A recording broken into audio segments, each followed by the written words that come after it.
Well, everyone, DonTheCrown here, and as you can see, we finally did it. We hit 1 trillion DPS, and this is the video. We're definitely going to have a few tips that are going to apply specifically for this build, but also for a lot of other builds, because I did learn a couple of things in the last couple of days. And I know what you might be thinking, Don, wasn't the last video 400 billion? How are you at 1 trillion now? And yeah, the damage just kind of went up pretty fast. But we actually went from 400 to 900 in one day. And I'm going to talk about how we did that and also just some general tips. So the very first thing that happened for us was I was crafting, dream crafting on this ring over here. And we finally hit Elemental Destruction Curse. Yes, this does exist. And that means that we could replace our previous ring.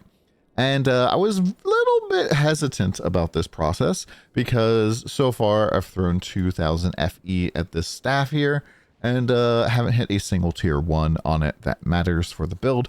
And so starting another priceless crafting option didn't really seem like the best plan, but it kind of just made sense because I could sell the old ring as well. And so we started off. And this ring proved that it was very different than the other rings out there and the other priceless crafts ever done because it wanted to be worn ASAP. Because the very first thing we did was hit a tier 1 with the elemental and erosion resistance penetration. And then focus blessing came hot on its heels, intelligence tier 1, critical strike rating tier 1, erosion res, all of it just bopped in very, very fast. Less than like 5 minutes, everything was done. And even getting up to tier 0 wasn't all that bad. So pretty exciting stuff so far. We're continuing to improve this ring. This focus blessing especially can get another easy 10% additional damage. Getting our critical strike rating up as well. All this kind of stuff. There's a lot of room in this one particular ring alone just to move up. And so that allowed us to free up the ring and also gave us more resistance just in general. And so I went out and I purchased a pair of Israel's Laws. And I did not buy this with the corruption on there or the erosion on there, the corroded effect. But what this does is it makes it so that each stack of focus blessing, and we have 10 focus blessing, gives us multiplicative more damage. So focus blessing itself already gives you more damage. As you can see here, each stack of focus blessing gives 5% additional damage. We have a passive that makes that even more. And now it's going to give us even more damage. And so stacking focus blessings to the moon really makes as much sense, like a ton of sense actually. And so this glove is really insane. I decided to be risky and try to corrode it myself.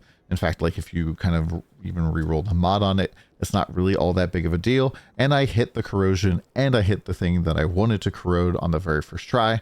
So I felt like an absolute baller and that this was easy, which may have been my downfall a little bit. Because the next thing that I set my eyes upon was to complete the pair here of Israel's Sorrow. And the Sorrow really did live up to its name in that, well, as you can maybe see behind me here, we have 1, 2, 3, 4, 5, 6, 7, 8, 9, 10, 11, I think maybe 12. I've sold a couple of them that had other things. But yeah, it has not been good. And each one of these is very, very, not very expensive, but relatively expensive in order to work with. So we can just show you real quick what I'm talking about here. If we go to the search history, I was purchasing these for like 400 to like 450-ish, just corroding them. And it costs you another 50 FE to corrode it. So about 450, maybe 500 a pop. And then what I was looking to get was the modifier here. Ooh, I did not do the right thing. Where is this? Apply, search. There we go. So I was looking to hit this, which is typically somewhere in the range of like 5,000-ish FE. And this additive damage here getting increased is very big because additive damage is very, very big for a damage profile because the beam gets a decent chunk of additive damage, but then all of the missiles that fly off of it get a massive amount of additive damage multiplier, and so it's just a very, very good thing to have. So 32% more damage, just very, very nice. Highly recommend getting this. Although I'm probably going to craft it myself, or to try to craft it myself, or I'm going to just buy it directly. I haven't really decided yet, was kind of like kind of deep into the gambling here for this, which is pretty annoying. So when I woke up this morning and we had sold some items, I decided, and so specifically we had sold our old gloves here, somewhere down here. We previously sold our rings somewhere down there as well, sold a whole bunch of like proof of the Braves and stuff. I decided that I was going to intentionally go and get increased damage for my build that was going to be not gamble, and it was going to be 100%. And there was two things that I found that I think you can apply to your build potentially right away. So the very first thing that I went out and did was get Icebound Beam Frostbitten and got this to the top of tier 1 roll here. This rolls 4.3 to 4. And so what this does is every time the beam hits, it applies a debuff. This stacks up to 8 times. And so getting this to a 4.3 roll is pretty nice because that is a glorious 34% multiplier, which seems pretty good. Now, these are one of the new supports, and so you can level these up. And when you level this up to max, you are actually going to get this to 20% additional damage for the supported skill. So that makes this a grand total of a 34.4 and a 20%. This is a separate multiplier, I believe. And so it is just more multiplicative damage, which is very, very great. Now, in order to level these up, I had to buy a whole bunch of these supports. Because in order to level these up, what you have to do is you want to click on the up arrow here or talk to the NPC in town. And then the material cost here is a duplicate of the exact same skill gem. As you can see, I don't have any duplicates in my inventory or anywhere else. And so I had to go and buy a bunch of these. Now, when you go and you put these in, the ones that are tier 1 are going to give you 5 progress here. Tier 2 ones will give you 2 progress. And I'm assuming that tier 0s give you 10 progress. This is not something that I've actually checked yet. But this is just a pretty big thing that you need to go and do. Now, this does mean that since you get 2, then 5, then I'd assume 10, that means that if the cost of a tier 2 one is, if you buying 2.5 of these would be more expensive than buying one tier 1 one, it makes more sense to buy a tier 1. And then if you buying a tier 1, 2 of them would be less than a tier 0. Just buy the tier 0 and let me know if the progress is actually 10.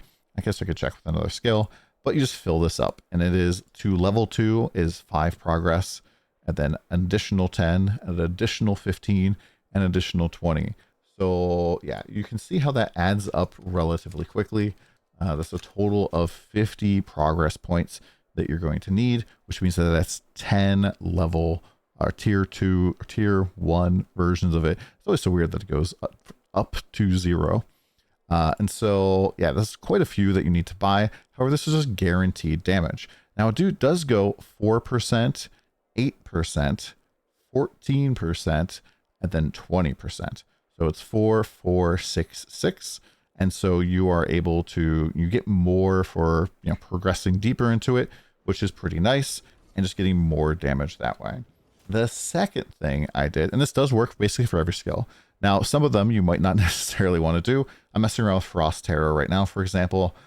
Frost Terra Winter's Bite here makes it so that the Terra debuffs enemies to take additional damage, and then each stack makes them take even more damage. However, if I level this up, oh yeah, this also makes the Frost Terra not do any damage anymore. If I level this one up, we can kind of see here that it makes it so that the supported skill does more damage, but this thing itself makes it not do any damage. Or makes it so it additionally doesn't increase the skill's damage. So this kind of doesn't work together. Hopefully this is the type of thing that they're going to look at, maybe increase the effectiveness of the buff or something like that in the future. We'll see. The next thing I did was I went out and purchased Precise Concentrated. This is about 875 FE. And what this does is makes it so the supported skill gets 41% aura effect when the character is affected by no more than 2 auras, which might seem strange to you because it kind of looks like I have 4 auras, right? I have Ice Imbue, I have Frigid Domain, I have Elemental Amplification, and Precise Projectiles. However, this wording is very particular, where it's the character is affected by no more than 2 auras. Now we can see here, if we look at elemental amplification, that this does qualify as an aura. And then precise projectiles also qualifies as an aura and an area and a projectile because it has those tags. However, ice imbue, not an aura, it's an imbue skill. And so this allows it to be supported by some different things. However, it is not an aura that affects you. And then the final thing here, frigid domain is an aura, but let's look at what it does. Activates the aura and enemies within 12 meters gain the following debuff: 50% additional cold damage taken.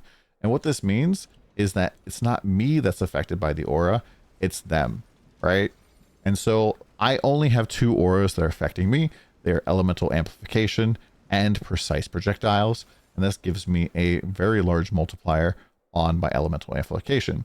Now I did flip-flop these previously. Elemental amplification was down here and seal converted, but I did push this up because precise projectiles is only level 28 because it's not a cold skill, which I have ranks to cold skills. So 43.5% damage here versus 45.5. And I even think baseline elemental amplification is just bigger number.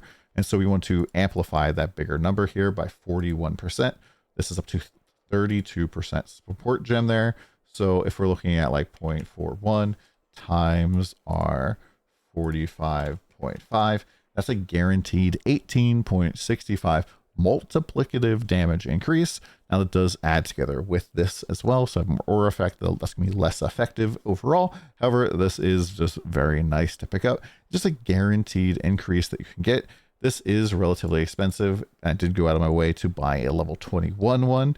However, this is something you can potentially squeak into your build as well. And realistically, I probably want to find a way to like squeeze another one in here, or just replace aura amplification for even more damage as well. And if you just go through also and like pick up like level 21 supports and stuff and level 21 skills, this is just going to give you more damage here compared to maybe like what you're doing before. Just little things to squeak ahead with some of your skill levels. And I do recommend, if you're using ice imbue, to use precise ice imbue, because normally this just makes enemies who are frozen explode. But this makes it so that normal enemies have a 20% chance to explode, which really helps with clear, especially just knocking down elites. Elites typically spawn with, 5 or 6 friends around them. And when those friends explode for 500 billion damage, because this for some reason scales with all of your damage multipliers, they typically don't last very long, which is a nice thing when you're mapping. As you might notice, also we're switching in Frost Terra here right now.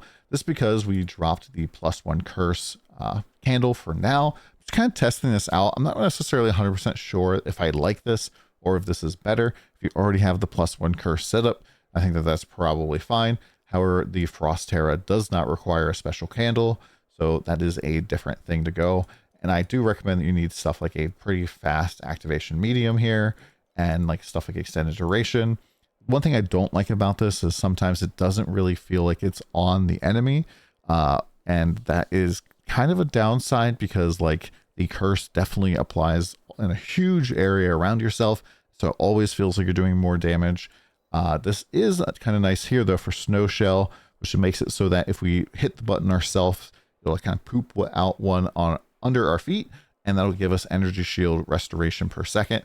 However, this doesn't necessarily feel like it always works. There's definitely some times where I drop this down and I don't feel my bar moving all that much, but this is better than nothing. And especially if you're farming things like God of Might or the Divinity Trial thing, this definitely helps out with survivability a little bit. Hopefully this video helped you out. Let me know what you guys think in the comments down below. Let me know how far along you are in your Selena journey, and very much looking forward to hitting 1 trillion DPS here on like drop pets and like dropping off of these boots. Ringling Tango is in my targets to get rid of for my DPS setup, either getting really nice rare boots or maybe something else. And yeah, just having a lot of fun. Very much enjoying the grinding. I'm feeling very retained this season. We'll see you guys again soon.